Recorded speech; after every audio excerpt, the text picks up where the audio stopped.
কি হয়েছে দয়ার স্যার? এরা বলছে যে আমি নাকি ওকে গুলি করেছি। ওরা মিথ্যে বলছে, আমি জানি যে দয়া।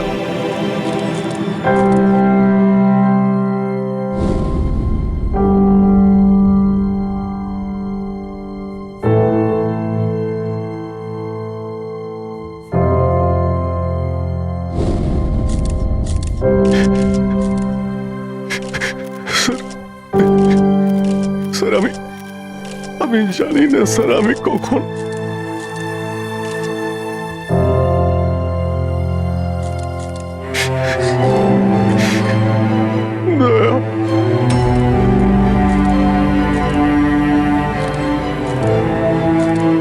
না অভিজিৎ, তুমি ভেতরে যেতে পারবে না। তুমি দয়ার প্রাণ নিয়েছো, তোমাকে আমরা গ্রেপ্তার করছি।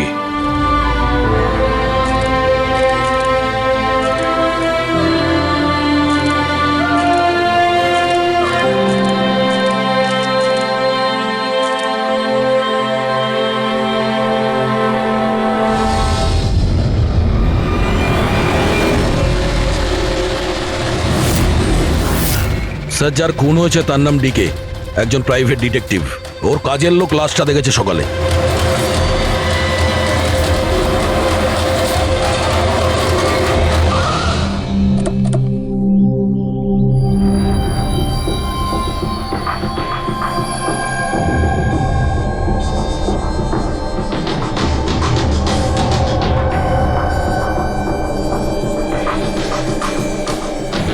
দয়া, এর মুখ তো ক্ষতবিক্ষত, মনে হচ্ছে পয়েন্ট ব্ল্যাঙ্ক রেঞ্জ থেকে একাধিক গুলি করে মারা হয়েছে একে। স্যার, এই রুমের জিনিসপত্র সব ঠিকঠাক জায়গায় আছে, কিছুই হয়নি। মনে তো হচ্ছে না এখানে কোনো হাতাহাতি হয়েছে।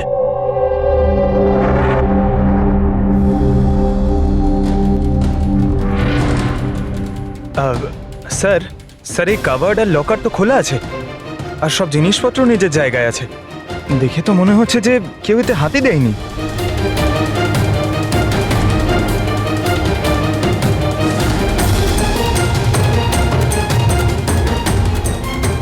স্যার, টাকার গয়না যে কে সেই আছে। মনে হয় উনি যা চাইছিল সেটা পেয়ে গেছে। স্যার, গুলি।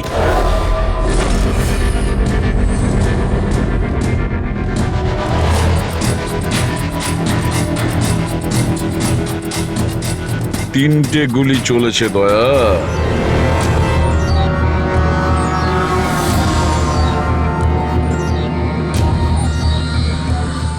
স্যার, হ্যাঁ বলো ফেডরিক। স্যার, এই জানলাটার কাঁচ সরানো হয়েছে, তার মানে খুনি এখান থেকেই পালিয়েছে। হ্যাঁ,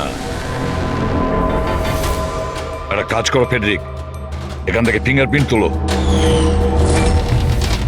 স্যার, হ্যাঁ দয়া। ডিকের মোবাইল ফোনটা দেখুন স্যার।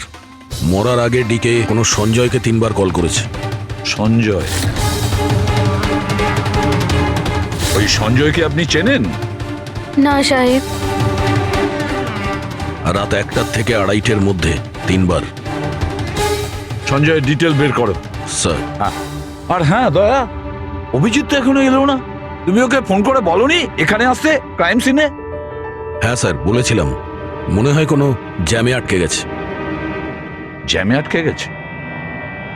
ওকে ফোন করো আর বলো এখানে তাড়াতাড়ি আসতে। স্যার, হ্যাঁ।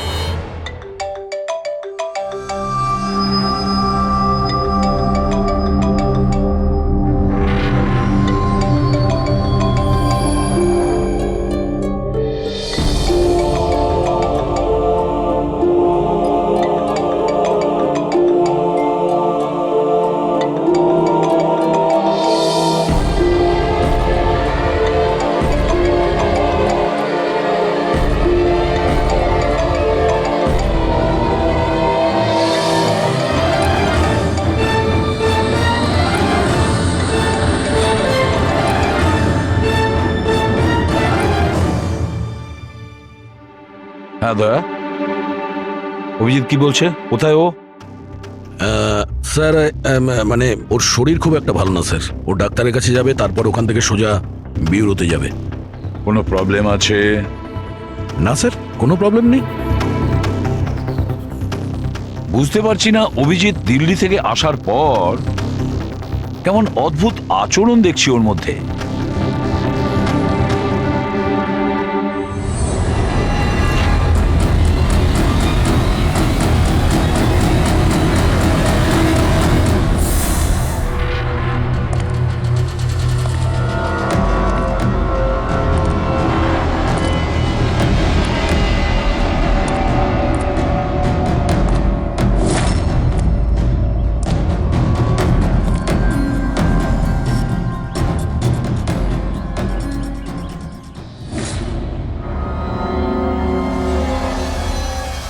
তোমার আমার সাহায্যের দরকার। তোমার? আরে ভাই, তুমি হলে গিয়ে সিআইডি অফিসার। হ্যাঁ, কিন্তু এই কাজটা এটা আমি একা করতে পারবো না। চলো ঠিক আছে, তোমাকে সাহায্য করব, এতে আর কি আছে। চলো চা তো খাওয়া যাক। আরে না, ঠিক আছে, আমি আমি ঠিক আছি। আই মিন, দেখ চেতন, এই কাজটা না, এই ব্যাপারে যেন কেউ কিছু না জানে, বিশেষ করে আমার টিম। আরে এটা আবার কি কথা বলছো? আমরা এতদিনের পুরনো বন্ধু, এইটুকু বিশ্বাস করতে পারছো না? হ্যাঁ বলো কি করতে হবে?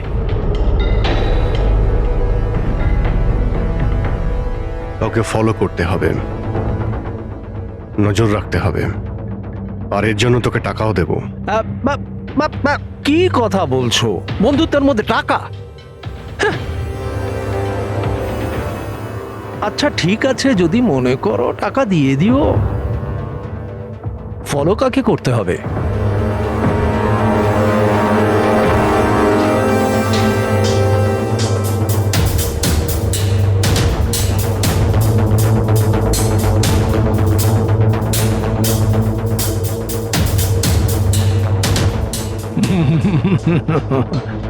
অভিজিৎ, মনে হচ্ছে তুমি ভুল করে ভুল ছবি দিয়ে দিয়েছো।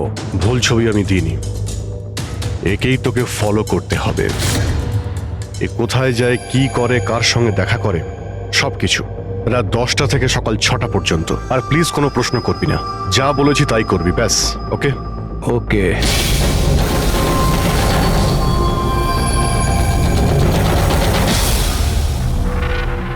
হয় অভিজিৎ পাগল হয়ে গেছে, না হলে বিরাট বড় কোনো গেম চলছে।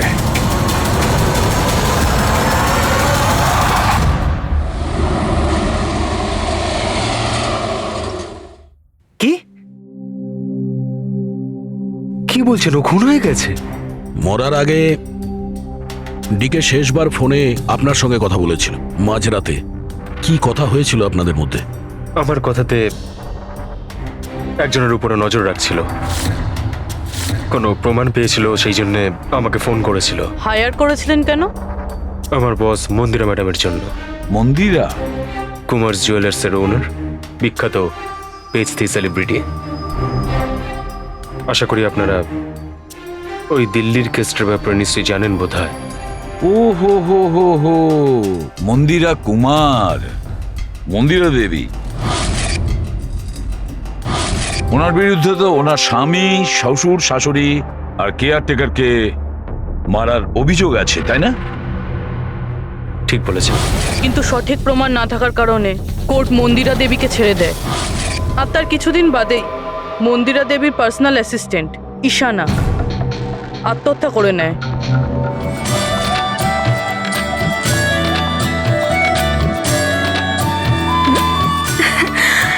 ও তুই? হাই, আজও লেট হয়ে গেলি না? তাড়াতাড়ি যা, সঞ্জয় স্যার তোর ওয়েট করছে কখন থেকে। ও গড, সঞ্জয় স্যার তো তাড়াতাড়ি কেন চলে আসলেন? এসেও পড়েছেন আর খুব রেগে আছেন। মাই গড, তুই আমার ব্যাগটা সামলা, আমি এক্ষুনি আসছি।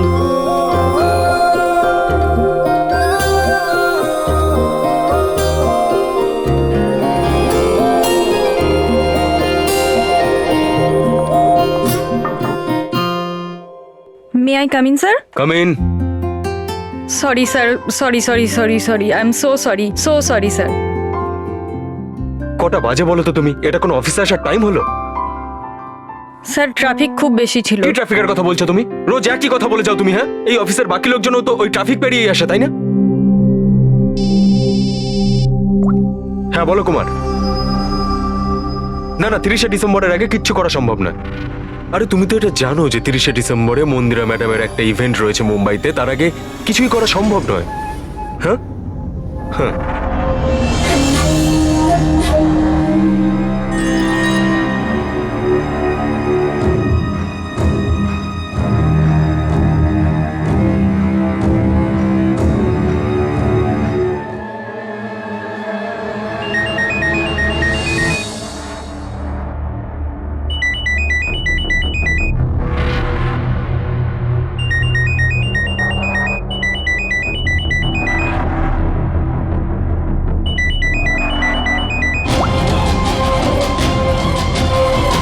ঠিক আছে। ওকে।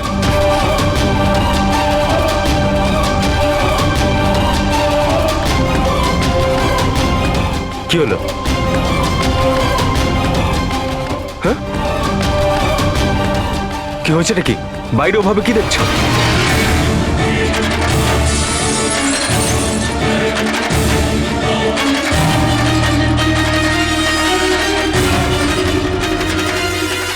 আমারই কেবিনের জানলা দিয়ে ঝাঁপ মেরে আত্মহত্যা করেছিল। আত্মহত্যা কেন করেছিল সেটা কেউ জানে না। আচ্ছা, মন্দিরা দেবী ডিকে কে কার ওপর কড়া নজর রাখতে বলেছিলেন? ওনার প্রাণ সংশয় রয়েছে। ডিকে সেটাই খোঁজ করার চেষ্টা করছিল। প্রাণের ভয় কার থেকে? আসলে কোর্ট থেকে ছাড়া পাওয়ার পরে কেউ ম্যাডামকে হুমকি দিচ্ছিল। আচ্ছা, শুধু ওই হুমকিটা ফোনেই কি? হ্যাঁ, ফোনের মধ্যেই অচেনা নাম্বার থেকে আর টাইপ করা চিঠি পাঠিয়ে। আসলে ম্যাডাম পুলিশের চক্করে দ্বিতীয়বার পড়তে চাননি, সেই জন্য ডিকে কে হায়ার করেছিলেন উনি। তো কিছু জানতে পেরেছে ডিকে? ওর হাতে কিছু প্রমাণ তো এসেছিল, কিন্তু ও সেটা পেন ড্রাইভে সেভ করে রেখেছিল। ওই পেন ড্রাইভটাও আমাকে দিতে চেয়েছিল, সেই জন্যই দিল্লি থেকে মুম্বাই এসেছিলাম আমি। কিন্তু ডিকের বাড়িতে ওর লকারটা খোলা ছিল। আচ্ছা, ওই লকার থেকে পেন ড্রাইভটা চুরি হয়ে যায়নি তো? হতে পারে দয়া। ওর বাড়িতে আমরা একটা ল্যাপটপও পেয়েছি স্যার, হয়তো ওর থেকে কিছু জানা যাবে। মন্দির এটা কি করে করতে পারলো? পুরো অ্যাকাউন্টটাই বন্ধ করে দিল। নিজেকে কি মনে করেন উনি? সবকিছু কি ওনার ইচ্ছা মতো হবে নাকি? এনারা কারা? সিআইডি। আমরা ওই মানে সঞ্জীবের সঙ্গে দেখা করতে এসেছি। আপনারা দুজন কে? স্যার ইনি কায়রা, মিস্টার কুমার, মন্দিরা ম্যাডামের মেয়ে। ও, স্যার, আর ইনি ম্যাডামের রিলেটিভ মিস্টার সুবীর। আমরা মন্দিরা ম্যাডাম আর ওর ফ্যামিলির সঙ্গে কবে দেখা করতে পারবো? কারণ ওদের প্রাণ রক্ষা করার দায়িত্ব এখন আমাদের ওপর। ইনফ্যাক্ট মন্দিরা ম্যাডাম, কায়রার কাকাতো দাদা শেখর আর ওনার স্ত্রী সবাই আজ রাতেই আসছেন। 30শে ডিসেম্বর কুমার্স জুয়েলার্সের একটা বড় চ্যারিটি ইভেন্ট রয়েছে, তাতে পার্টিসিপেট করার জন্য। তাহলে ঠিক আছে, কালকে সকালেই দেখা হবে।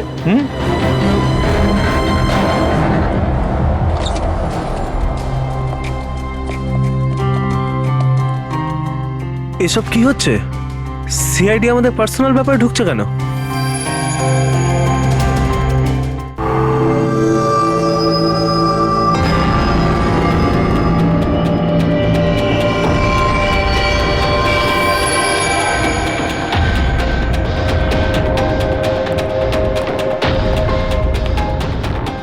Good morning sir. Good morning.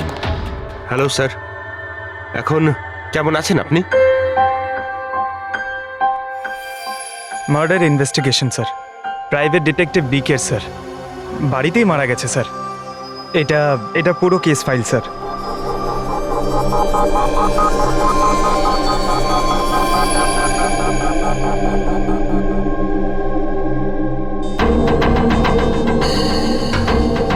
Sir, এই ছবিগুলো ওর বাড়ির ছবি, এগুলো ওরই বাড়ির ছবি এটা।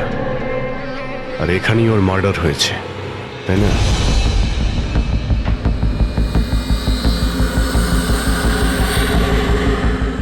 হ্যাঁ, এখানেই ওর মার্ডার হয়েছে। পঙ্কজ, ঘুরিয়ে কেন জিজ্ঞেস করছেন? আমরা এইমাত্র তো সেটাই বললাম। সেটাই তো স্যার, মনে হচ্ছে ওনার শরীর এখনো ঠিক হয়নি, কোনো গন্ডগোল মনে হচ্ছে স্যার।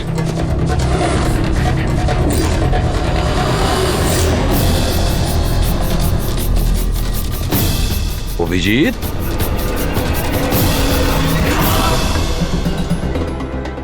Good morning sir. কি হয়েছে তোমার? হ্যাঁ, কোন জগতে ছিলে?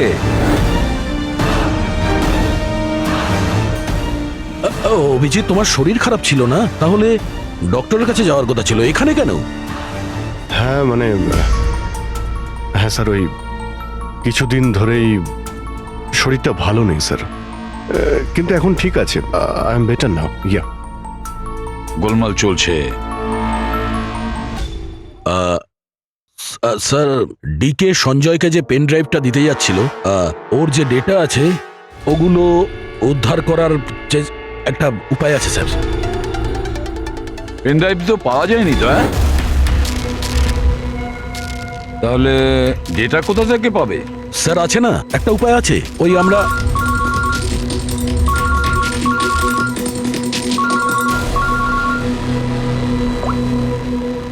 হ্যাঁ, বলো সালুকে। হ্যাঁ,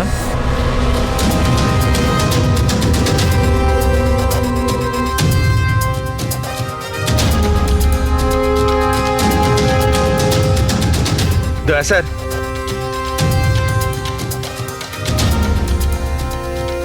স্যার অভিজিৎ স্যারের শরীর এখনো ঠিক মনে হচ্ছে না। কেন? স্যার, ওনাকে কেসের ব্যাপারে বোঝাচ্ছিলাম, কিন্তু উনি আমাদের কথা শুনছিলেনই না, খুব বেখেয়ালি ছিলেন স্যার। ফ্রেডি স্যার, মন্দিরের ব্যাপারে সব ডিটেলস বের করতে হবে। নিউজ পেপারে, টিভিতে যাই এসেছে সব।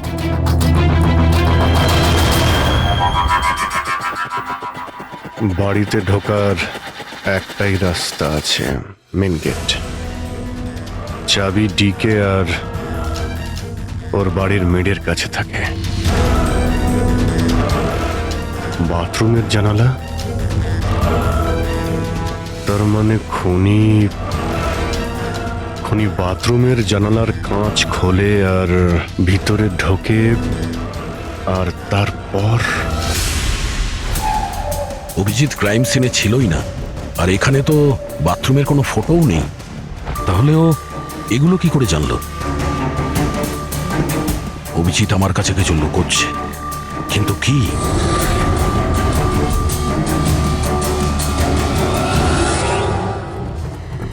ডিকের কম্পিউটার থেকে যে ডেটাগুলো ডিলিট হয়েছে সেটা ওর অনলাইন অ্যাকাউন্ট থেকে বের করা যেতে পারে। বাস একবার এই পাসওয়ার্ডটা ম্যাচ হয়ে যাক।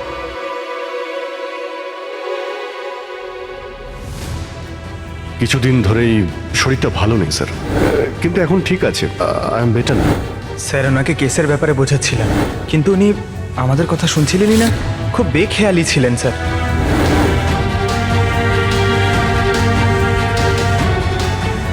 Yes sir, sir password match হয়ে গেছে।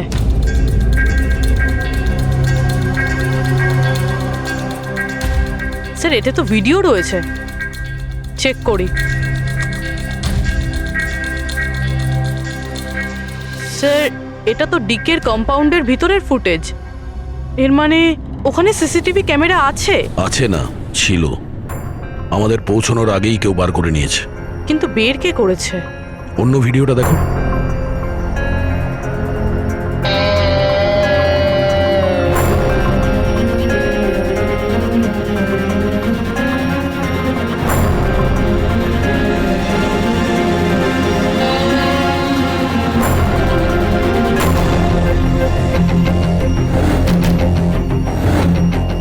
এটা কি করে সম্ভব?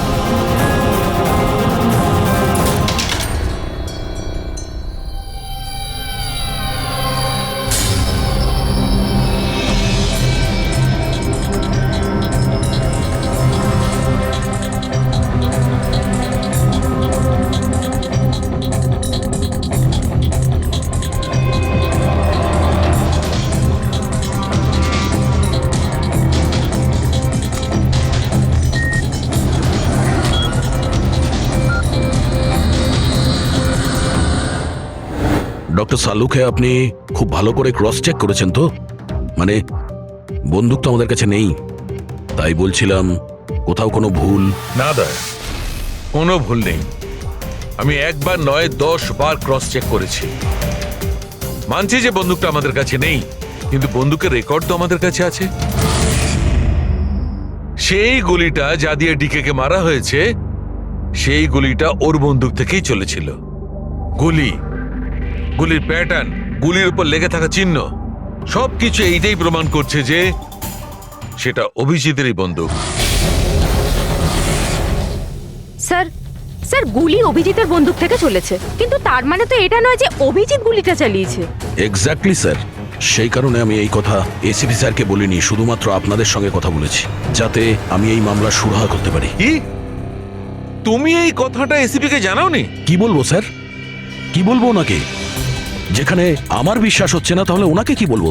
তুমি যদি এই কথাটা বিশ্বাসই না করবে, তাহলে ফোন করে আমাকে কেন জিজ্ঞাসা করেছিলে? যে বন্দুক থেকে ডিকে কে মারা হয়েছে সেই বন্দুকটা অভিজিতের না? কি এমন ছিল যার জন্য তুমি অভিজিৎকে সন্দেহ করেছিলে? কি ছিল ওটা? এই কারণে ডক্টর, যখন আমরা একটু পিছিয়ে দাও।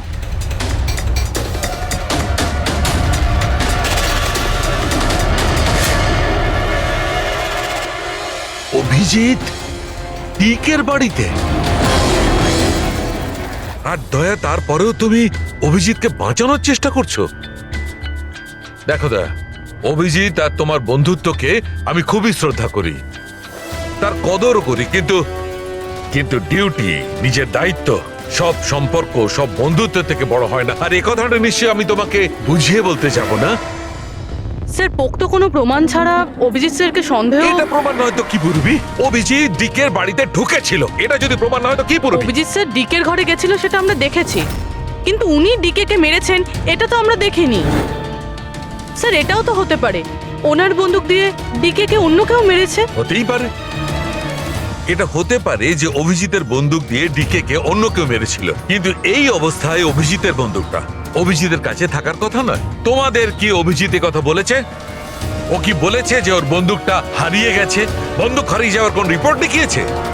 ও সব সময় তোমাদের সঙ্গে ছিল, কিন্তু ও কি বলেছে যে অদ্ভুত পোশাক পরে ও ডিকের ঘরে কেন ঢুকেছিল, আর তাও বাথরুমের কাঁচ ভেঙে? বলো বলো। স্যার, আপনার এই সমস্ত প্রশ্নের উত্তর আমি অভিজিৎকে জিজ্ঞাসা করব, কিন্তু ততক্ষণের জন্য এসিপি স্যারকে আপনি কিচ্ছু বলবেন না। দেখো, তোমরা এই ব্যাপারটা সামলে নাও, কিন্তু ব্যাপারটা আমার ভালো লাগছে না। Please doctor, please. ঠিক আছে, কাল সকাল পর্যন্ত। দয়া, আমি কাল সকাল পর্যন্ত তোমাদের সময় দিচ্ছি। হয় তোমরা সত্যিটা আবিষ্কার করো, নয় এই সমস্ত কথাটা নিজে এসিপি কে বলে দাও। তুমি যদি এসিপি কে কথা না জানাও, তাহলে আমি নিজে প্রদ্যুম্নকে এই সমস্ত ব্যাপারটা বলবো।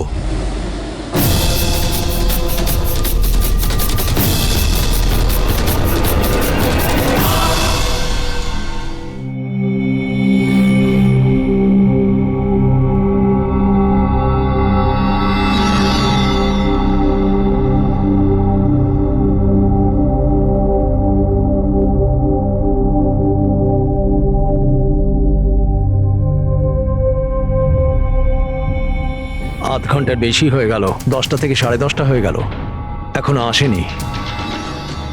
সারা রাত মনে হয় অপেক্ষা করতে হবে।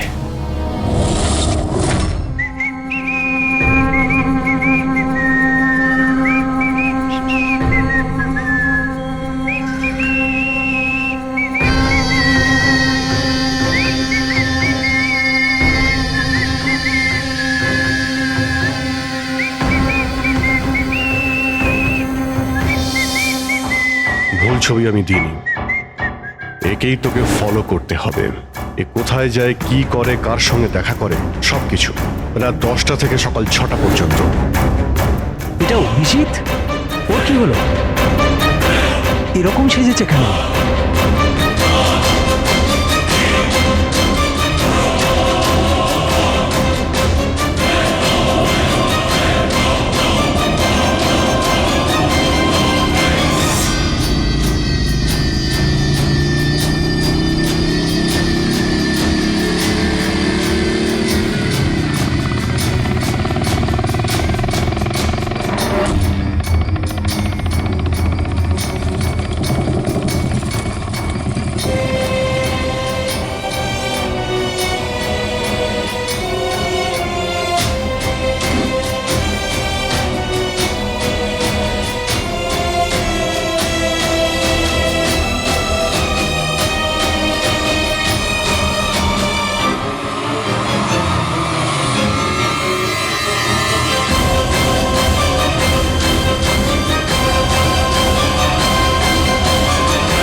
স্যার, দিল্লি থেকে সকলে এসে গেছেন।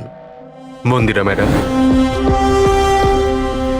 আমারা মন্দিরা ম্যাডামের দেওরের বউ, কায়রা মন্দিরা ম্যাডামের সৎ মেয়ে, সুবীর মন্দিরা ম্যাডামের বোনজি, শেখর মন্দিরা ম্যাডামের দেওরের ছেলে। আসুন ম্যাডাম, এনারা সিআইডি থেকে এসেছেন। এসিপি স্যার, ইনি ভালো হলেন- হয়েছে আপনারা এসে গেছেন। ডিকে খুনি কে সেটা জানা গেল? আরে আপনি তো এটা জানেনই যে আমাদের ফেমাস অ্যানুয়াল ইভেন্ট খুব তাড়াতাড়ি আসতে চলেছে। আই হোপ যে আপনি আমার সিকিউরিটির সব ব্যবস্থাই করে রেখেছেন। দেখুন, আপনি আমাকে ভুল ভাববেন না, কিন্তু আমি কোনো চান্স নিতে চাইছি না অ্যাকচুয়ালি। এই ইভেন্টটা আমার কাছে খুব বেশি ইম্পর্ট্যান্ট, কিন্তু আমার প্রাণের থেকে বেশি নয়। আপনি কি মনে করেন আপনি আমাকে সিকিউর রাখতে সক্ষম হবেন? আর ডিকে কেসটা কিরকম কি প্রগ্রেস হলো? আসল খুনির ব্যাপারে কিছু জানা গেল? ওসব আপনার জানার দরকার নেই মন্দিরা দেবী। মেইন হলো আপনার নিরাপত্তা, সেটা দায়িত্ব আমাদের। কি চমৎকার! বৌদি, আপনার ভয় লাগছে মন্দিরা দেবীর? যাকে আইনও কিছু করতে পারলো না, মানতে হবে তাকে।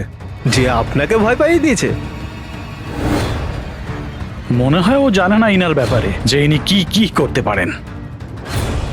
আপনিও কি মনে করেন আমি আমার স্বামী আর বাকি সবাইকে মেরে ফেলেছি? দেখুন, আপনার বিরুদ্ধে যে অভিযোগই থাকুক না কেন, সেটাতে আমাদের কিছু যায় আসে না। কোর্ট আপনাকে রায় দিয়েছে, আর আমরা কোর্টের রায়কে যথেষ্ট সম্মান করি। আপনি শুধু এটা বলুন, আপনি কাকে সন্দেহ করেন? কি এমন আছে যে আপনাকে মারতে চায়? সন্দেহ? হ্যাঁ, সন্দেহ। না না না, আমি কাউকেই সন্দেহ করছি না। বরং আমার এটা পুরো বিশ্বাস যে আমি মারা যাওয়ার পরে এরা সবাই খুব খুশি হবে, আর আমাকে মেরে ফেলার ষড়যন্ত্রেও এদের মধ্যেই কারো হাত আছে। And I am very sure যে ঈশান আর আত্মহত্যাতেও এদের মধ্যেই একজনের হাত আছে। এবার আপনিই বলুন, এত ভালো প্রিয় আত্মীয় পরিজনরা থাকতে আমার শত্রুর কি দরকার? মম প্লিজ, তুমি আবার এই নিজের ইমোশনাল ড্রামাটা শুরু করো না। এখানে কোনো ক্রিমিনাল নেই যে তোমাকে মারতে চায়। রাইট। নিজেকে নির্দোষ ভাবা আর অন্যকে দোষী মনে করাটা, এটা তো বৌদির পুরনো অভ্যেস। আই সোয়ার, আমি তো এই গল্পটাকে বিশ্বাসই করি না। কে মারতে চায় তোমায়? আর কারা হুমকি দিচ্ছে? কোথায় আছে সে হুমকি দেওয়া লেটারগুলো? হ্যাঁ মন্দিরা দেবী, সেটা কোথায়? ওটা আমার মনে নেই, আমি ফেলে দিয়েছি। সি, আই নিউ যে তুমি এটাই বলবে। So convenient. ব্যাস, অনেক হয়েছে। আপনারা একে অপরকে দোষারোপ করা বন্ধ করুন।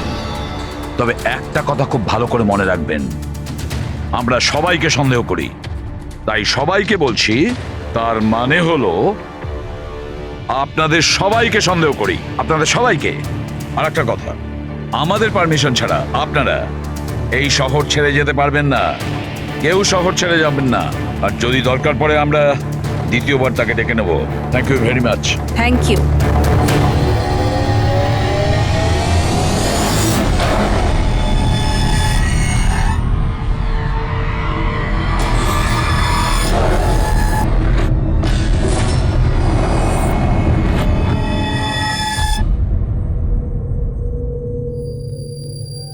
এটা এটা আমি?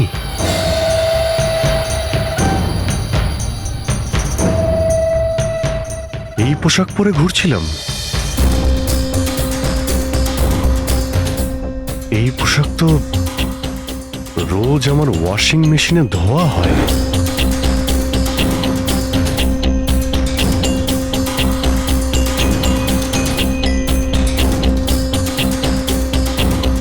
আর এই জুতো,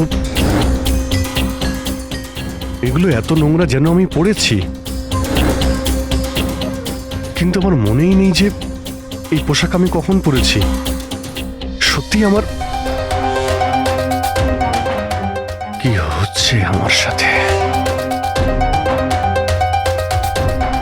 এই গাড়িতে কে আছে? হ্যাঁ, কার কার সঙ্গে আমি কথা বলছিলাম? না, আমি দেখিনি। তুমি কথা বলছো, তুমি সেটা জানবে। আর তুমি আমাকে চিনতেই পারলে না? আরে তোর যদি সুইসাইডই করার হয় তাহলে তুই অন্য কোনো বড় গাড়ির সামনে জানা। আমার সামনে কেন এসেছিস? কিভাবে কথা বলছো? এরকম সেজে ঘুরছো কেন তুমি? এই, ইট ইজ মাই স্টাইল, টনির স্টাইল। তুই কে? আমি কে? আমাকে চেনো না? হ্যাঁ, আর এই টনিটাকে? আরে টনি আমি আবার কে? আরে অভিজিৎ, দেখো, কোনো কেসের জন্য তুমি যদি এরকম করে থাকো আমাকে বলে দাও। এভাবে ভয় দেখেও না। আচ্ছা, আচ্ছা, কে অভিজিৎ? কিসের কেস? আর তুই কি বলছিস কিছুই আমার মাথায় ঢুকছে না। আমার নাম হলো টনি। টনির সঙ্গে পাঙ্গা নিবি না, বুঝেছিস? সরে যা আর আমাকে যেতে দে। চল।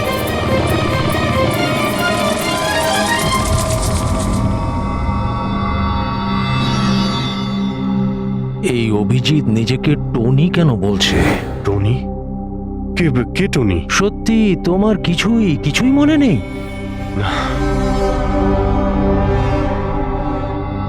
আমার কিছুই মনে নেই, সত্যি বলছি আমি। তার মানে তুমি গাড়িতে ওদের সাথে কথা বলছিলে, তারপরে তুমি গেস্ট হাউসের ভেতরে গেলে। Guest house? হ্যাঁ, তার কিছুক্ষণ পরে তুমি বাইরে এলে। আমি গেস্ট হাউসের ভিতরে গেলাম?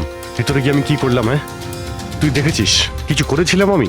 আমি কি করে দেখবো, আমি তো বাইরে ছিলাম না। সব কি হচ্ছে? আমাকে ওখানে যেতে হবে। কোথায়? গেস্ট হাউসের নাম কি? হ্যাঁ,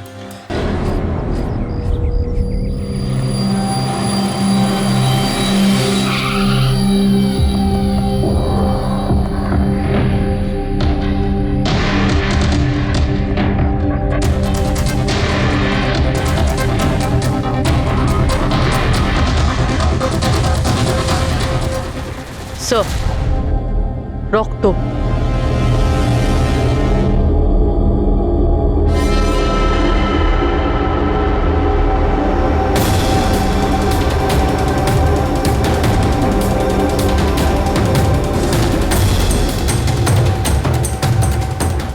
অভিজিৎ,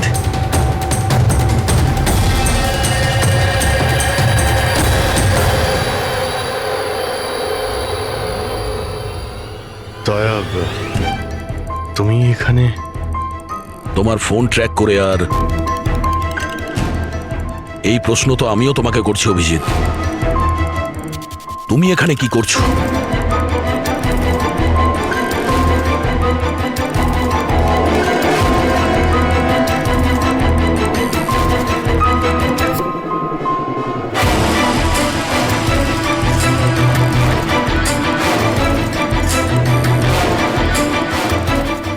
না, এটা আমি আমি আমি বলছি দয়া, এখানে এখানে কি হয়েছিল? অভিজিৎ, এখানে কি হয়েছে ওটা তো আমি দেখছি। তুমি বলো, কে করেছে এটা? হ্যাঁ, তো তুমি এদের দুজনকে মেরেছো? আমি? অভিজিৎ, তোমাকে কিছু জিজ্ঞাসা করলাম। তুমি মেরেছো এদের? স্যার স্যার স্যার, আপনি অভিজিৎ স্যারকে দোষ দিচ্ছেন। আমার দোষ দেওয়ার কোনো ইচ্ছা নেই পুরবী। তুমি নিজে দেখছো না এখানে দুটো লাশ পড়ে আছে, রক্তে ভেসে গেছে। আর সিআইডি অফিসার অভিজিৎ লাশের মধ্যে থেকে এই ব্যাজটা তুলছে, বা এটা বলতে পারো প্রমাণ চুরি করছে। অভিজিৎ, আমি তোমাকে আবার জিজ্ঞাসা করছি, তোমার সাথে অপরাধীদের মতো ব্যবহার করতে আমাকে বাধ্য করো না। কি করবো দয়া, আমি কি বলবো? যদি আমি বলি যে এই কাজটা আমি করিনি, তুমি মানবে? যদি বলি যে আমি জানি না যে আমি করেছি নাকি করিনি, আই নো আমি ভুলভাল বলছি, কিন্তু কিন্তু তোমরা তো আমাকে চেনো। অভিজিৎ, আমার সামনে যে প্রমাণগুলো পড়ে আছে ওগুলো দেখে আমরা কিছু বলতে পারবো না। আমাকে আমার ডিউটি করতে হবে।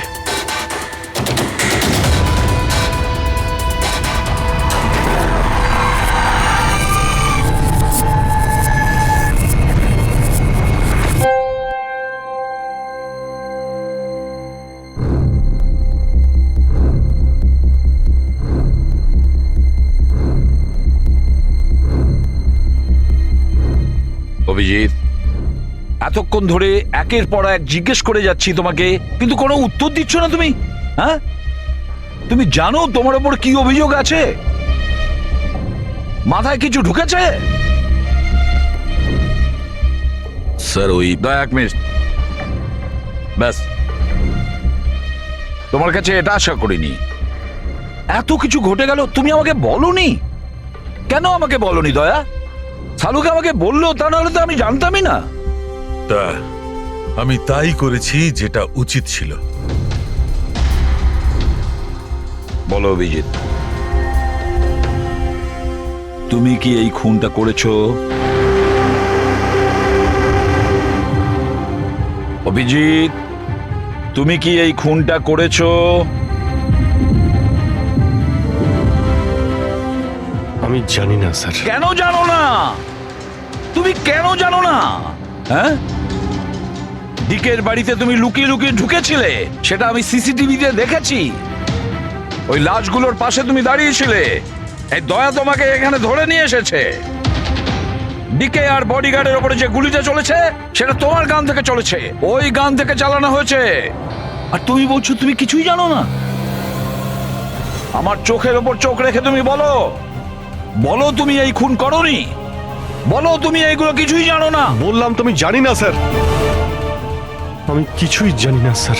সরি, কি বলবো আপনাকে, আমি কি বলবো স্যার? যখন আমি বুঝতেই পারছি না যে আমি ডিকের বাড়িতে কেন গিয়েছিলাম, কি করে সমস্ত খুন আমার বন্দুক থেকেই হচ্ছে, আমি জানি না স্যার। স্যার আমি তো ডিকিকে চিনি না, ওর বডিগার্ডদেরও আমি চিনি না, আমি মন্দিরাকেও চিনি না, আমি তো স্যার নিজেকেও চিনি না। আমি কোথায় যাই, কি করি, কার সঙ্গে দেখা করি, আমি কিছুই জানি না। গত কয়েকদিন ধরে আমার সঙ্গে এইরকমই হচ্ছে স্যার, কিন্তু আমি কিছুই বুঝতে পারছি না। সারাদিন সব ঠিকই থাকে, রাতে বাড়িতে যাই, খেয়ে দিয়ে ঘুমিয়ে পড়ি, আর যখনই সকালে উঠি তখন অদ্ভুত জামা কাপড় পরা দেখি, অদ্ভুত জুতো দেখি, যেগুলো আমার নয়। জানি না কি করে আমার বাড়িতে চলে আসে। ড্রেসগুলো ওয়াশিং মেশিনে ধোয়া হয়েছে, জুতোতে মাটি লেগে থাকে, এমনটা মনে হয় যেন আমি ওগুলো ব্যবহার করেছি, কিন্তু আমি বুঝতে পারি না। নিজেকে খুব ক্লান্ত লাগে, এমন মনে হয় যেন আমি সারা রাত জেগেছিলাম, অথচ আমি কি করেছি আমার কিছুই মনে থাকে না। মনে হয় প্রতিদিন আমার 6 থেকে 7 ঘন্টা হারিয়ে যাচ্ছে, যার ব্যাপারে আমি কিছুই জানি না। আপনি বলছেন আমি ডিকের বাড়িতে গিয়েছিলাম, হতে পারে, কিন্তু আমি জানি না। আমি ডিকে আর ওর বডিগার্ডদের মেরেছি কিনা আমি জানি না। আমি মন্দিরাকে মারার চেষ্টা করেছি সেটাও আমি জানি না। আমি কি করেছি, কেন করেছি, আমি কি করতে চলেছি, আমি কিছুই জানি না স্যার, আমি কিছুই জানি না।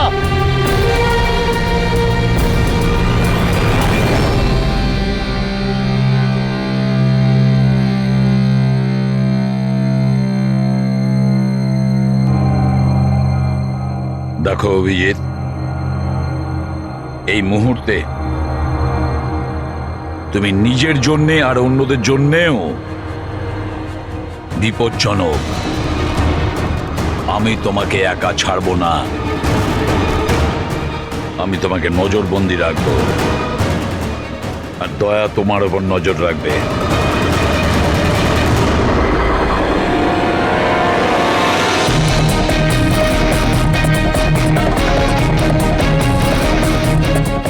দয়া, স্যার,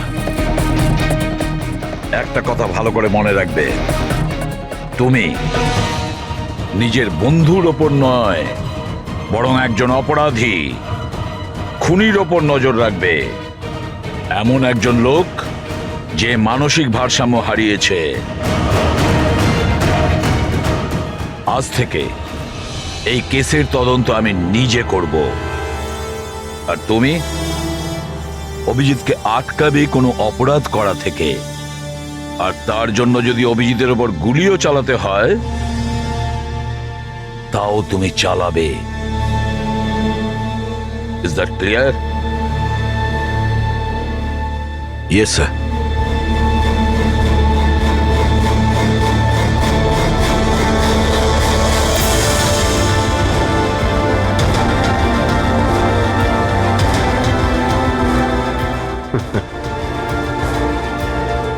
হাত করা পড়িয়ে দাও ভাই।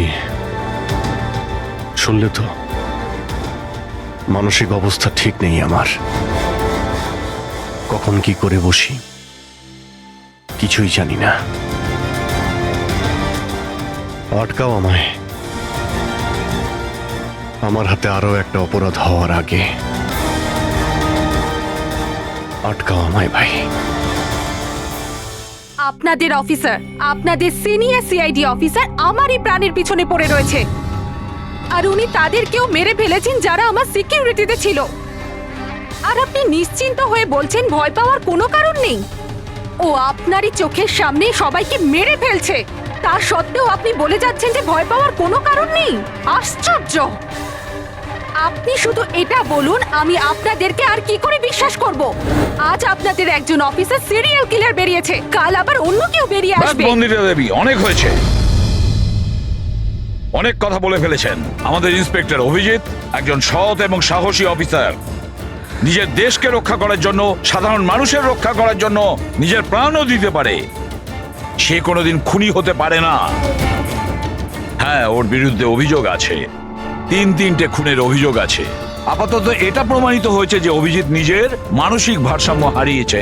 ও কি করছে ওর মনেই থাকে না, কার সঙ্গে দেখা করছে, কি বলছে, আর যখন নর্মাল হয়ে যায় কিছুই মনে থাকে না। তার মানে এই নয় যে ও একজন খুনি। আমি জোর দিয়ে বলতে পারি যে আপনার জীবন বিপন্ন, আর তাও আপনার এই আত্মীয় স্বজনদের কারণে। এক্সকিউজ মি, সব প্রমাণ আপনাদের অফিসারের বিরুদ্ধে পাওয়া গেছে, আর সন্দেহ আপনারা আমাদেরকে করছেন। হ্যাঁ, আমি সবাইকে সন্দেহ করছি। উনি তো আপনারই অফিসার, আপনি তো ওকেই বাঁচাবেন। এই 3টে খুনই কিন্তু ইন্সপেক্টর অভিজিতের গান থেকে চলা গুলিতেই হয়েছে। আর আপনি বলতে চাইছেন যে এই কাজটা আমাদের মধ্যে কেউ করে থাকতে পারে? আরে আমাদের কাছে আপনার ওই অফিসারের গানটা কোথা থেকে আসবে? শেখর বাবু, খুব তাড়াতাড়ি আমরা খোঁজ নিয়ে নেব যে ইন্সপেক্টর অভিজিতের গান আপনার কাছে কিভাবে গেল। আর মন্দিরা দেবী, আপনাকে একটা রিকোয়েস্ট করি, 30শে ডিসেম্বর আপনার যে ইভেন্টটা আছে সেটা ক্যান্সেল করবেন না। এই একটাই সুযোগ আছে খুনিকে ধরার জন্য, কারণ খুনি ওই ইভেন্টে নিশ্চয়ই আসবে।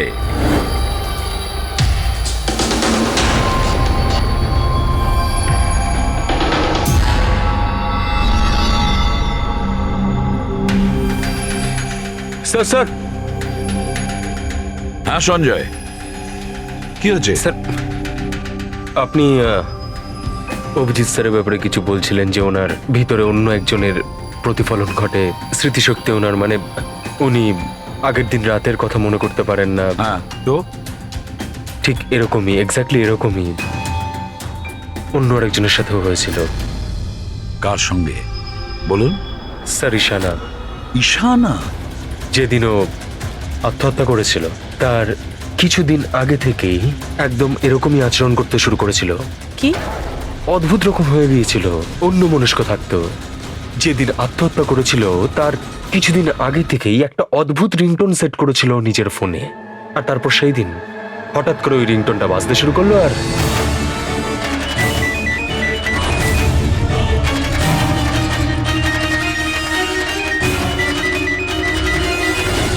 স্যার, ওকে দেখে মনে হচ্ছিল ও যেন নিজের মধ্যেই নেই। স্যার, অভিজিৎ স্যারও তো দিল্লি থেকে ফেরার পর এইভাবেই বিহেভ করছে। হ্যাঁ, ঈশানা, অভিজিৎ, দিল্লি, এই তিনটের কোনো না কোনো কানেকশন আছে। নিশ্চয়ই কোনো গোলমাল আছে, কিছু না কিছু আছে।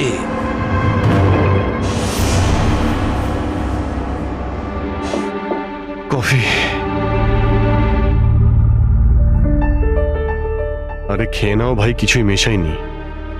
আমি এখানেই আছি, পালিয়ে যাচ্ছি না। অভিজিৎ, তুমি এই কথাগুলো লুকিয়েছো কেন আমাদের থেকে? লুকোতে হয়েছিল ভাই, কি করব আমি? আমি কিছুই বুঝতে পারছিলাম না যে আমি কি করব, আমার সঙ্গে কি হচ্ছে।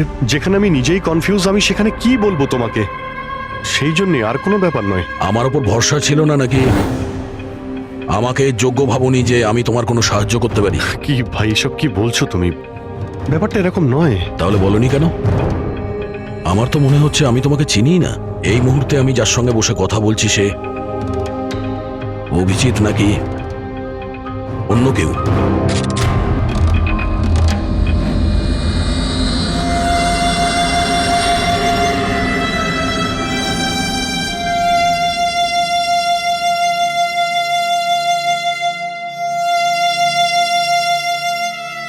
আমি তোমার কোনো ক্ষতি করব না। অভিজিৎ হই বা টনি, স্বপ্নেও তোমার কোনো ক্ষতি করব না। বন্দুক দেখানোর দরকার নেই। বিষয়টা তা নয় যে তুমি আমার কোনো ক্ষতি করবে। বিষয় এটা যে আমি এখানে শুধুমাত্র আমার ডিউটি করছি, আর আমি কোনো চান্স নিতে চাই না। আমি তো তোমাকে হয়তো চিনি না।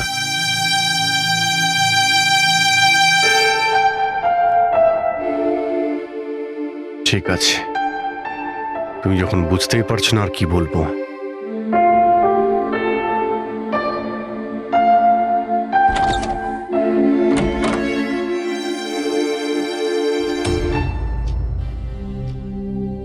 ডক্টর মহেশ, আমি আপনাকে পুরো ব্যাপারটা জানিয়েছি। এবার আপনি বলুন আপনার কি মনে হচ্ছে। দেখুন, এক্ষুনি আপনারা যেটা বললেন যে এই অভিজিৎ আর ঈশানার ব্যাপারে, এটার থেকে তো একটা ব্যাপার একদম পরিষ্কার যে দুজনের কন্ডিশনই একদম সমান। Artificially induced split personality.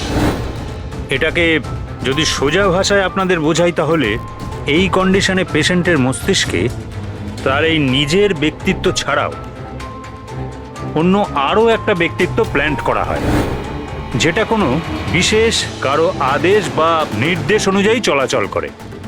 আর এটাকে এমনভাবে সেট করা হয় যাতে ওই ব্যক্তিত্ব বিশেষ ধার্য করা সময়ে বিশেষ ধরনের ট্রিগার পেলে ওই ব্যক্তিত্বকে সম্পূর্ণ প্রভাবিত করে। আর যতক্ষণ এই প্রভাব চলতে থাকে সে পুরনো ব্যক্তিত্বের বিষয়ে না তো কিছু জানতে পারে আর না তার সেই পুরনো ব্যক্তিত্ব সম্বন্ধে কিছু স্মরণে থাকে।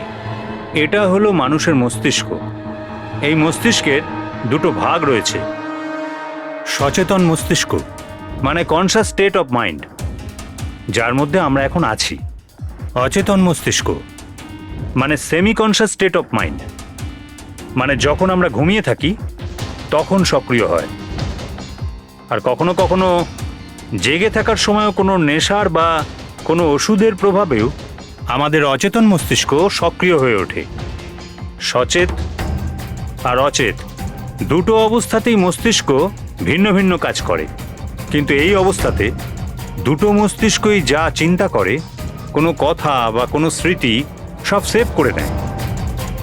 সচেত মস্তিষ্কের মধ্যে সেভ করা কথাবার্তা আমাদের অনেক বছর ধরে মনে থাকে, কিন্তু অচেত মস্তিষ্কে সেভ করা কথাবার্তা আমাদের মনেই থাকে না। ডক্টর মহেশ, এটা একটা হিপনোটাইজের মতো সম্মোহন, যাতে মানুষের মস্তিষ্ককে পুরো কন্ট্রোল করে যা কিছু করানো যায় রোবটের মতো, আর পরে কোনো বিশেষ আওয়াজ করে ওই সম্মোহনটাকে ভেঙে দেওয়া যায়। মানুষের কিছুই মনে থাকে না। না না না ডক্টর সালুকে, সম্মোহন একদম আলাদা প্রক্রিয়া। সম্মোহন অবস্থায় আপনি মানুষকে ততক্ষণই কন্ট্রোল করতে পারেন যতক্ষণ সে সম্মোহিত আছে। সম্মোহিত অবস্থা থেকে একবার বেরিয়ে আসার পর তাকে আবার সম্মোহিত করতে হয়। এখানে ব্যাপারটাই পুরো আলাদা।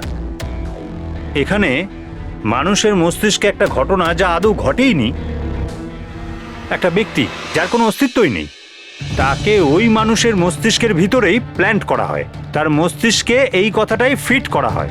আচ্ছা, তার মানে এত কিছু অভিজিতের সঙ্গেও ঘটেছে। কোনোভাবে অভিজিৎ ওই ট্রিগারগুলো পেয়ে যায়, যার কারণে টনি জেগে যায়।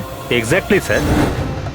রাতে অভিজিৎ ঘুমিয়ে পড়ার পর নিশ্চয়ই কোনো না কোনো আওয়াজ শুনতে পায়, যেটা ওই টনির জন্য একটা ট্রিগারও হতে পারে। হয়তো ওই আওয়াজটা শুনেই টনি জেগে যায়, কিন্তু অভিজিৎ সেখানেই ঘুমিয়ে থাকে। টনি জেগে যায় যে টনি আসলে খুনি, একজন বদমাশ, একজন অপরাধী। আর অভিজিৎ যাদেরকে চেনে ও তাদের কাউকেই চেনে না। যদি এটাই হয়তো অভিজিতের ভেতরে টনিকে কোনোভাবে কমেন্ট দেওয়া হয়েছে মন্দিরাকে মেরে ফেলার জন্য, তাহলে 30শে ডিসেম্বর ইভেন্টে টনি এর পরিণাম দেখতে চায়। মন্দিরাকে মেরে ফেলার চেষ্টা করবে 2 দিন পরেই, 30শে ডিসেম্বর।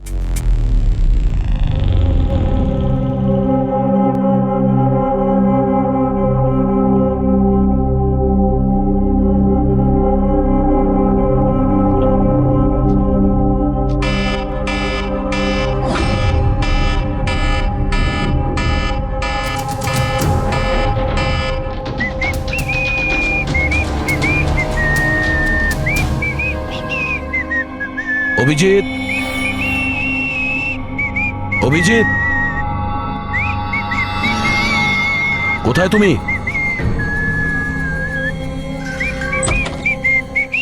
অভিজিৎ, অভিজিৎ, ওই শুনতে পাচ্ছ না?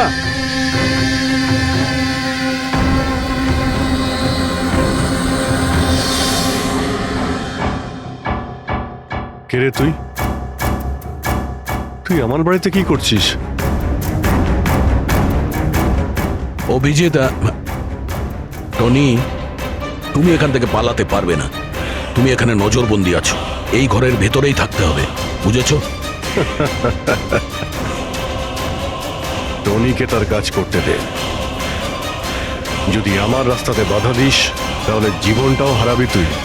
চল এবার যেতে দে। বাড়ির বাইরে না, ভেতরে। হাত সরা, হাত সরা।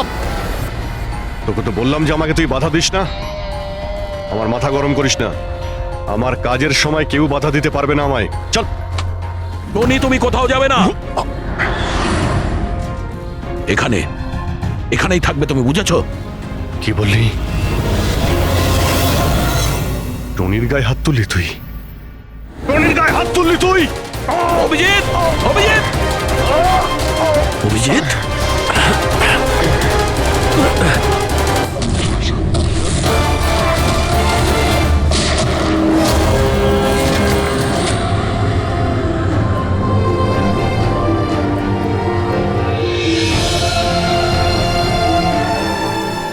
স্যার দয়া, কি হয়েছে? কি হয়েছে দয়ার স্যার? এরা বলছে যে আমি নাকি ওকে। না অভিজিৎ, তুমি ভেতরে যেতে পারবে না। তুমি দয়ার প্রাণ নিয়েছো, তোমাকে আমরা গ্রেপ্তার করছি।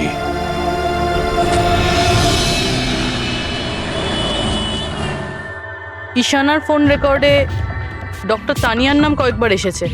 আপনাদের মধ্যে কেউ চেনে ডক্টর তানিয়াকে? আত্মহত্যা করার আগে উনি ডক্টর তানিয়ার সাথে দেখা করেছিলেন কি? এই ডক্টর তানিয়া কোনো ডেন্টিস্ট নয় তো? মারা যাওয়ার আগে ঈশানা কয়েকবার একজন ডেন্টিস্টকে দেখিয়েছিল। আমার নাম তো মনে নেই, কিন্তু হতে পারে ইনিই সেই। যতদূর আমার মনে হয় ইনি কোনো ডেন্টিস্ট তো নন। কিছুদিন আগে সিআইডি অফিসার অভিজিৎ এখানে ছিল। Yes ma'am. ওই পুরো সপ্তাহে এখানে যারা যারা ছিলেন তার পুরো লিস্ট আমার চাই। আর ওনার থাকার সময়ের এই লবিতে থাকা সিসিটিভি ফুটেজও চাই।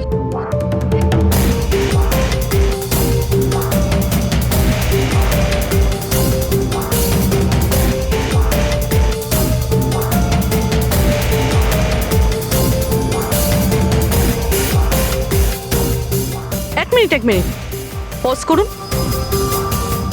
এই মহিলাকে যার সাথে অভিজিৎ স্যার কথা বলছে? পুরবি, এই লিস্টটাতে ডক্টর তানিয়ার নাম আছে। উনি এখানেই ছিলেন যতদিন অভিজিৎ স্যার এখানে ছিলেন। মনে হচ্ছে ওই মহিলাই। কি নাম এই মহিলার? ম্যাম, ডক্টর তানিয়া সপ্তাহখানেক ধরে এখানেই ছিলেন। স্যার, এই তানিয়ার সাথে দেখা করতেই হবে।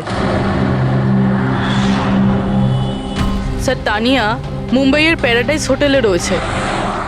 টিকিট পাবো না আমি মানেটা কি? লুক, আমাকে এক্ষুনি ইন্ডিয়া থেকে বাইরে যেতে হবে। Do you understand? Yes. Doctor Tanya? হ্যাঁ, আপনি কে? ঈশানার বন্ধু, সিআইডি অফিসার পুরবী।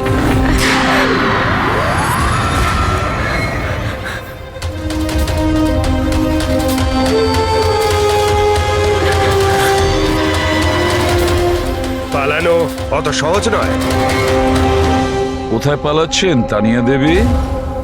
কি কি চানটা কি আপনারা? অভিজিতের সঙ্গে কি করেছেন আপনি?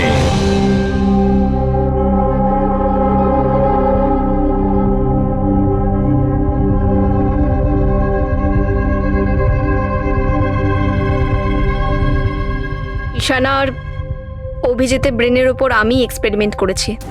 ঈশানাকে আত্মহত্যা করার জন্য আর অভিজিৎকে একটা মার্ডার করানোর জন্য আমি প্রোগ্রাম করেছিলাম। কিভাবে কিভাবে সেই প্রোগ্রামটা করেছেন? আর্টিফিশিয়ালি ইলিউশন স্প্লিট পার্সোনালিটির সাহায্যে আমি দুজনের ব্রেনটাকে সেট করি, আর নিজের সেট করা শিডিউলের অনুযায়ী এই দুজনকেই এরকমভাবে প্ল্যান করেছি যে কোনো রকমের আওয়াজ হোক বা রিংটোন বাজুক, আর যখনই আওয়াজ হোক না কেন ওদের সমস্ত অর্ডারগুলি মানতে হবে, যে কোনো উপায়ে। ওই ফোন নাম্বারটা যেখান থেকে ওনার কাছে ফোন আসে, কার নাম্বার সেটা? ওটা একটা পিসিও নাম্বার। ঈশানাই আমাকে এই নাম্বারটা দিয়েছিল অভিজিতের ব্রেনে ফিট করার জন্য। কি বললেন আপনি? কি বললেন আপনি? অভিজিৎকে এসব করার জন্য ঈশানা আপনাকে বলেছে? হ্যাঁ, আর ঈশানা যে আত্মহত্যা করেছে সেটা কি? সেটার কারণ কি? ওটা আসলে ঈশানা নিজেই বলেছিল আমাকে করতে। হোয়াট? হ্যাঁ, বলেছিল তো ঈশানাই, বাট আই এম শিওর নিশ্চয়ই এর পেছনে কোনো না কোনো কারোর হাত আছে, যার বিষয়ে আমি জানি না। কেন? সে কেন এগুলো করবে? হয়তো ওর কোনো দুর্বলতা ছিল। যে করেই হোক অভিজিৎকে ওই পরিস্থিতি থেকে বের করতে হবে। নিয়ে চলো একে। চলো। ও বাইরে বেরোতে পারবে না। কেন? আমি অভিজিতের ব্রেনকে প্রোগ্রাম করেছি। সম্মোহন নয়, যে ইচ্ছে হলো আর ভেঙে দিলাম। আমি অভিজিতের ব্রেনের মধ্যে একটা খুনিকে প্ল্যান করেছি, টনিকে। এটাই হলো সেই আর্টিফিশিয়ালি ইনডিউস পার্সোনালিটি, যেটা আর কোনোদিনও বাইরেই আসবে না। আমি যদি চাই তাহলেও অভিজিৎকে কোনোদিন বাইরে বের করতে পারবো না, কিন্তু আমি যদি এরকমটা করি হয়তো অভিজিৎ পাগল হয়ে যাবে বা ও মারাও যেতে পারে। মানে যখনই ট্রিগার হবে টনি মন্দিরাকে মেরেই ছাড়বে। আরও ততক্ষণ থামবে না যতক্ষণ না সত্যিকারের মেরেই ফেলছে মন্দিরাকে। আর এসবের মধ্যে যে আসবে সেই মারা যাবে। মন্দিরাকে মারার জন্য ট্রিগারটা কি? কি ট্রিগার আছে অভিজিতের জন্য? ঈশানার কেসের ট্রিগার ছিল একটা রিংটোন, আর অভিজিতের কেসের ট্রিগার হলো একটা রিমাইন্ডার টোন, একটা বিশেষ ধরনের বিপ, যেটা আমি অভিজিতের মোবাইলে সেট করে দিয়েছি। হ্যাঁ, অভিজিৎ মন্দিরাকে কিভাবে মারবে? কি প্রোগ্রাম সেট করেছো তুমি বলো? ততক্ষণ মন্দিরাকে ছুরি দিয়ে স্ট্যাপ করতে থাকবে যতক্ষণ না ও মন্দিরের অনেক রক্ত দেখে ফেলছে। কটা নাগাদ প্রোগ্রাম সেট করা হয়েছে? 10টা নাগাদ। মাই গড, 2 ঘন্টা বাকি আছে। গ্রেপ্তার করো একে।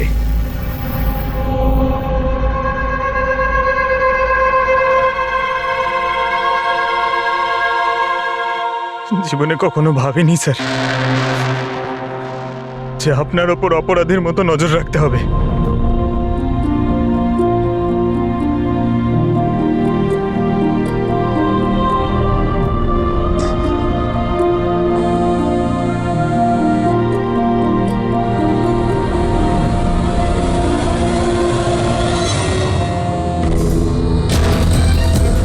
পঙ্কজ, ড্যাম ইট, ফোনটা ধরো।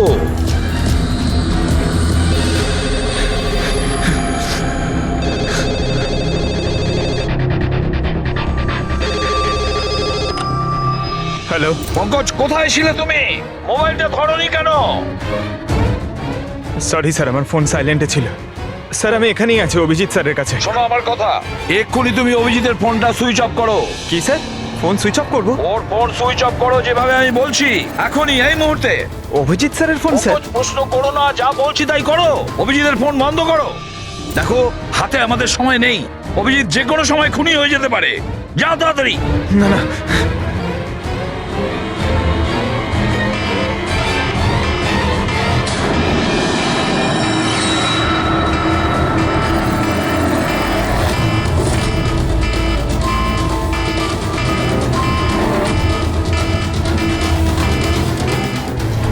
ভিজে গেল, কি করি?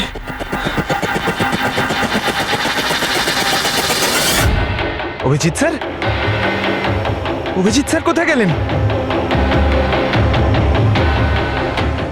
Abhijit sir, Abhijit sir,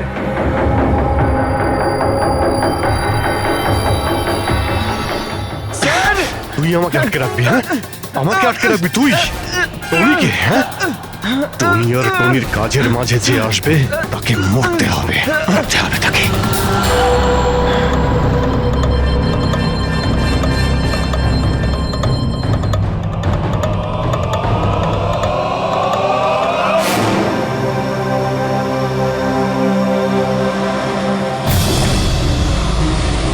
sir এখানেই চ্যারিটি ইভেন্টটা হবে।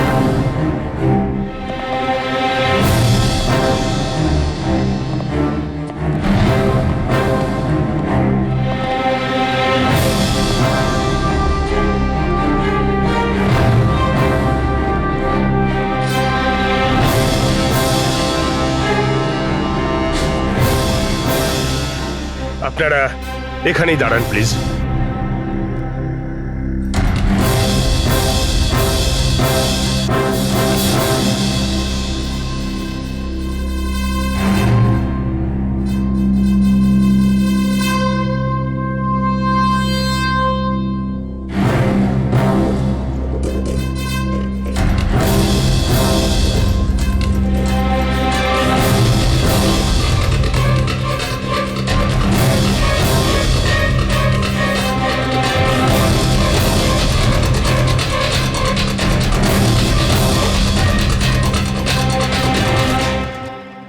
হ্যালো লেডিস অ্যান্ড জেন্টলম্যান, প্রত্যেক বছরের মতো এই বছরের সন্ধ্যাটাও খুবই গুরুত্বপূর্ণ।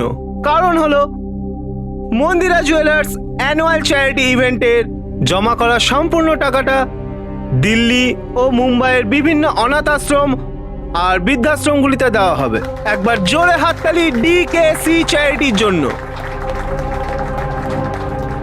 প্রত্যেক বছরের মতো এই বছরও আমাদের প্রধান অতিথি আছেন, তিনি আর কেউ না, তিনি হলেন মিসেস খান্না। তাহলে আসুন বন্ধুরা, একটা জোরে হাততালি দিয়ে স্বাগত জানাই মিসেস খান্নাকে। Mrs Khanna,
Abhijit sir, Abhijit sir,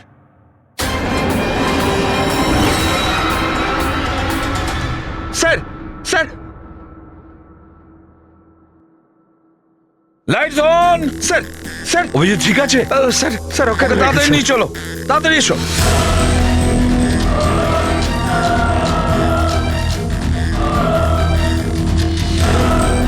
দরজা খুলুন।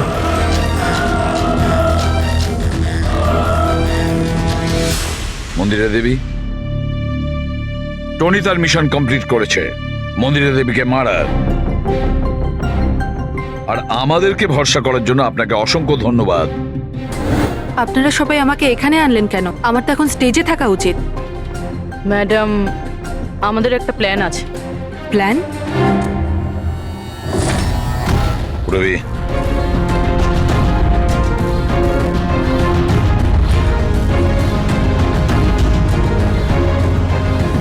Lights off. মন্দিরা দেবী,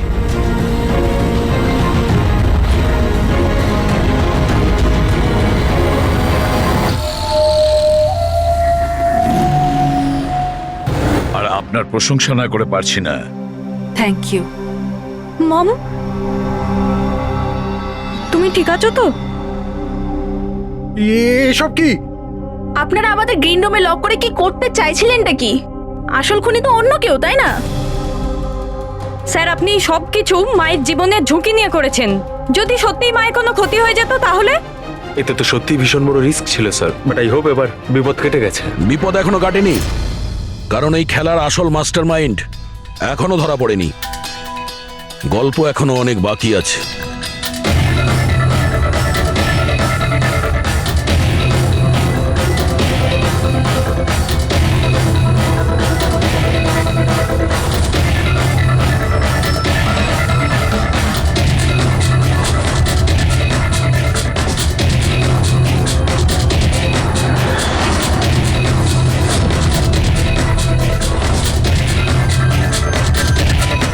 কি হলো? আমাকে দেখে ভালো লাগলো না? কখনো কখনো খুনি পর্যন্ত পৌঁছানোর জন্য আমাদের অ্যাক্টিং করতে হয়। তার মানে ওনার মৃত্যুর খবরটা নাটক ছিল?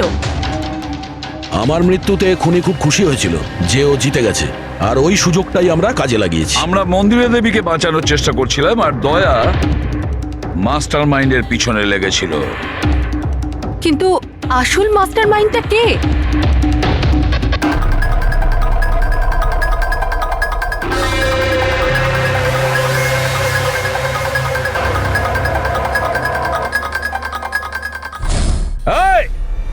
স্যার, স্যার কেউ পালালো স্যার।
অপরাধের রাস্তা সবসময় সংকীর্ণ হয়ে থাকে।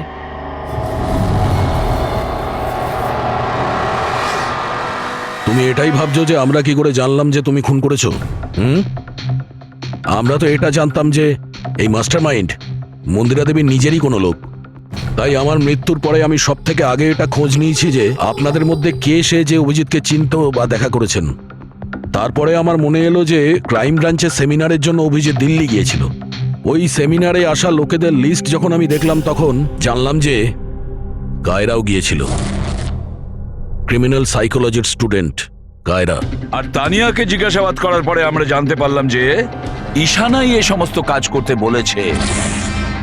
ওই সময় ঈশানার মা সরকারি হাসপাতালে অ্যাডমিট ছিলেন, আর তার কিছুক্ষণের মধ্যেই ঈশানার মাকে বেসরকারি হাসপাতালে যেখানে অ্যাডমিট করা হয়েছিল সেখানকার পুরো খরচ মিস কায়রা করেছিল।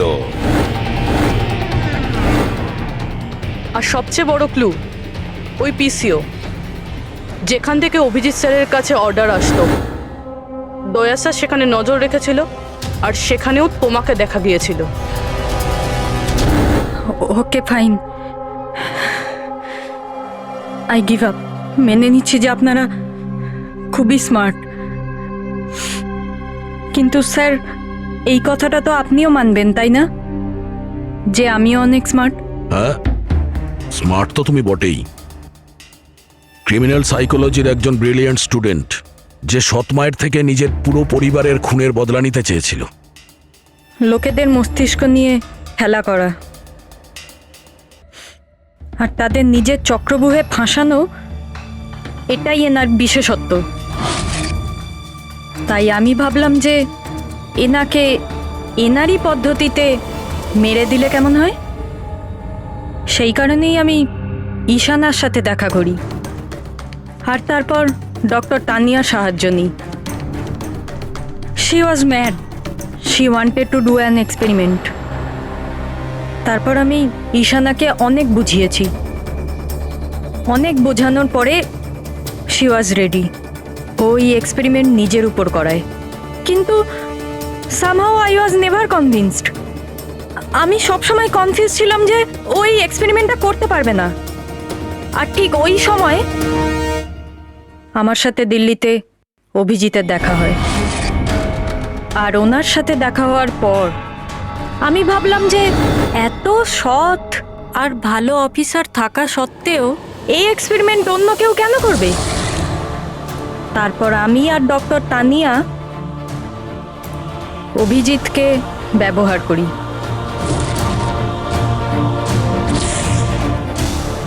আর আমার এক্সপেরিমেন্ট ওর ওপরে করি। আর ঈশানা আমাদের কোনো কাজে ছিল না, তাই ওকে আমাদের রাস্তা থেকে সরিয়ে ফেলি। ডিকে আর ওই দুজন বডিগার্ড, ওরা তোমার কি ক্ষতি করেছিল? ওদেরকে কেন মেরেছো? এটা এই কারণে করেছি যাতে সমস্ত দোষ অভিজিতের উপর চলে আসে। আর অভিজিতের গান থেকে বুলেট নেওয়ার জন্যে টনি ছিল তোর মাথার মধ্যে। হি ওয়াজ দেয়ার। তুমি এতটা নিচে নামতে পারো কায়রা, আমি কখনো ভাবতেও পারিনি। এবার জানতে পেরে গেছো তো? তুমি আমার মা বাবার সাথে, আমার ফ্যামিলির সাথে যেটা করেছো না, তোমার বেঁচে থাকার কোনো অধিকার নেই। আমি এইসব এই কারণেই করেছি যাতে আমি প্রুভ করতে পারি যে পৃথিবীর যে কোনো মানুষের মস্তিষ্কের সাথে খেলা যেতেই পারে, তা সে যত বড়ই সিআইডি অফিসার হোক।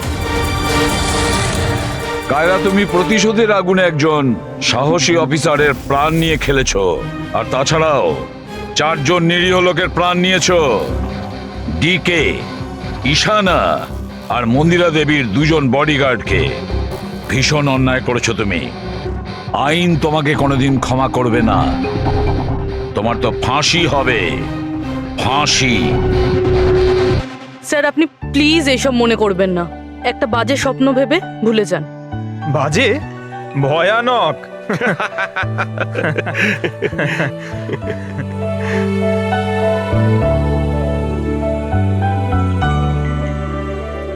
বস, হ্যাঁ বলো সালুকে, বলো। কেস তো সলভ হলো? হ্যাঁ, কেস তো সলভ হলো, কিন্তু কিন্তু কি? বস, অভিজিতের মস্তিষ্কে যে টনিকে প্ল্যান্ট করা হয়েছিল, সেই উদ্দেশ্যটা সফল হয়েছে। তারপরে এখন আর কেউ ট্রিগার ধরবে না, ওর কানের সামনে কেউ গান করবে না, যার কারণে অভিজিৎ টনি হয়ে যেত। হ্যাঁ হ্যাঁ, কিন্তু বস, কিন্তু কি? বস, কথাটা এই, টনি অভিজিতের মস্তিষ্ক থেকে কখনো যাবে না। কি? টনি অভিজিতের পার্সোনালিটির অংশ হয়ে গেছে বস। কেউ জানে না যে কবে, কখন, কোথায় সামনে এসে যাবে।